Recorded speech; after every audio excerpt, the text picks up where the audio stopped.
Si Adelina de la Cruz ay half-sibling ni Teresita, played by Sanya Lopez, and Eduardo, played by Alden Richards.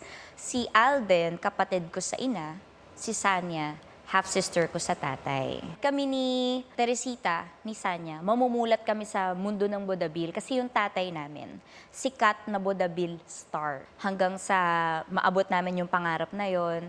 Kaso biglang dumating ang giyera sa bansa natin. At doon na magsisimula ang masalimuot na journey ng apat na magkakaibigan. Si Adelina, si Teresita, si Hiroshi, at si Eduardo. Yung character ko kasi parang magmula bata siya, sinarili niya lahat na parang nung dumating yung giyera, doon siya talaga sumabog na hindi na pwede to, hindi na pwedeng inaapi tayo. Kasi ako magmula bata ako, inaapi na ako kasi mahirap kami. Masasabi ko rin na ito yung pinaka mabigat at emotionally challenging for me. Kasi unlike yung previous projects ko, ito kasi inspired by true events. 'Di ba? Hango siya sa totoong kasaysayan natin, sa kwento ng mga totoong Pilipino, sa ating mga unsung heroes na talaga nagsakripisyo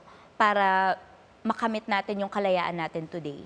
Kung ikukumpara mo yung dalawa, Clay and Adelina, sino yung mas mahirap gampanan? Para sa akin, si Adelina. Medyo may pagka-Barbie kasi si Clay. Si Adelina kasi talaga wala. Dito sa Adelina, iniba ko siya totally.